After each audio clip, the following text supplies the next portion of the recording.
बिस्मिल्लाहिर्रहमानिर्रहीम। अस्सलामु अलैकुम। वर्ल्ड उर्दू न्यूज़ के साथ मैं हूं सना हुसैन। चलते हैं खबरों की जानिब। हुकूमत मुज़ाकरात के साथ बदमाशी कर रही है, सिलसिला ना रुका तो जवाब देंगे। पाकिस्तान तहरीक इंसाफ की क़यादत के हमरा मुश्तरका प्रेस कॉन्फ्रेंस में मौलाना फजलुर रहमान ने कहा कि मुजव्वज़ा आईनी तरमीम के मामले पर 3 हफ्तों से बहस और मुशावरत का अमल जारी है। इस मामले पर हम हुकूमत के साथ मुज़ाकरात किए और नुमाइंदों के साथ बैठे हैं। इन्होंने कहा कि हमने हुकूमत को पहला ड्राफ्ट मुस्तरद किया और आज भी इसे मुस्तरद करते हैं। इफ़हाम और तफ़हीम के साथ आगे बढ़ना है तो हमने खुशामदीद कहा है। 2 दिन कबल बिलावल भुट्टो के साथ बैठकर इस पर तवील बहस की। फिर गुज़िश्ता रोज़ 4 घंटों तक नवाज शरीफ से भी इस पर तवील बात हुई। जिन चीज़ों पर इत्तफाक हुआ इसका ऐलान कर चुके हैं, जबकि बाकी मतनाज़ चीज़ों से पर बातचीत जारी है। वीडियो वायरल होने से क्यों नहीं रोकी? बच्चों का सड़कों पर आना आपकी नाकामी है। Lahore high court IG Punjab पर बरहम। Chief justice Lahore high court Aalia Neelum ने तालीमी इदारों में हरासानी के वाक़यात की तहकीकात के लिए दायर दरख्वास्त पर समाअत की, जिस दौरान IG पंजाब उस्मान अनवर और दीगर मुतल्लिका हुकाम अदालत में पेश हुए। दौरान समाअत चीफ जस्टिस ने सवाल किया कि IG साहब, वीडियो को वायरल होने से रोका क्यों नहीं गया? क्या आपने वीडियो रोकने के लिए किसी अथॉरिटी से रब्ता किया? इस पर IG पंजाब ने बताया कि हमने PTA से रब्ता किया। जस्टिस आलिया नीलम ने कहा कि आज 18 तारीख है, वीडियो 13 और 14 को वायरल हुई। आपने जागना तब होता है जब आग लग चुकी होती है, सब जल चुका होता है।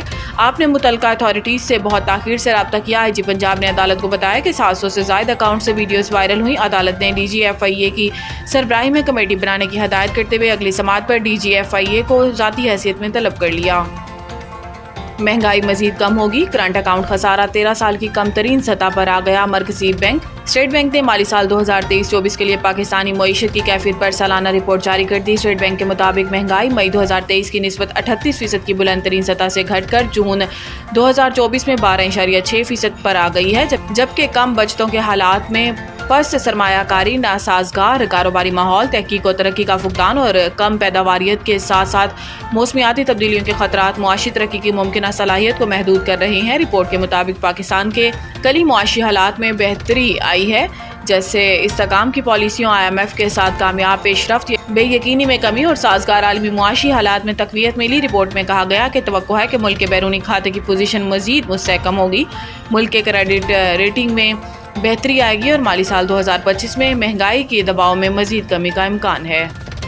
हेरा फेरी से वज़ीर आज़म बनने वाले इमरान खान खुद पसंद और ऑक्सफोर्ड चांसलर के लिए नाअहल हैं। बरतानवी अखबार टेलीग्राफ ने लिखा है कि इमरान खान खुद पसंद और चांसलर के लिए नाअहल है। मुंतखब हुए तो मगरिब दुश्मनों की मदद करेंगे। वो तालिबान के मोतरफ भी रहे हैं। 2018 में हेरा फेरी से वज़ीर आज़म बने। सियासी जुल्म का शिकार ना मजलूमों के रहनुमा हैं। इन्होंने 1980 की दिहाई में एक क्रिकेटर या जरीदों में अहमकाना दास्तानों के तौर पर याद किया जाता है। बेहुदा रिकॉर्ड के बावजूद बरतानिया में कुछ शख्सियात अब भी इमरान खान की हिमायत कर रही हैं। अखबार ने लिखा कि इमरान खान 20वीं सदी के क्रिकेटर जिन्होंने खुद को 21वीं सदी के बज़ाहिर नीम इस्लाम पसंद, जो कि हकीकत में है ही नहीं, के तौर पर पेश किया। इन उम्मीदवारों में शामिल थे जो ऑक्सफोर्ड यूनिवर्सिटी का अगला चांसलर बनने के लिए मुकाबला कर रहे थे, लेकिन पाकिस्तान के साबिक वज़ीर आज़म जो इस वक्त रावलपिंडी के अडियाला जेल में कैद हैं, क्रिस पेटन की जगह लेने के काबिल नहीं, क्योंकि वो खुद पसंद है। इन्होंने ऑक्सफोर्ड के तुलबा को कहा था कि अब वक्त आ गया है कि ऑक्सफोर्ड यूनिवर्सिटी दुनिया के तनूं की अक्कासी करे। न्यूज़ स्टूडियो से फिर वक्त के लिए इतना ही। मज़ीद न्यूज़ अपडेट के लिए देखते रहिए वर्ल्ड उर्दू न्यूज़।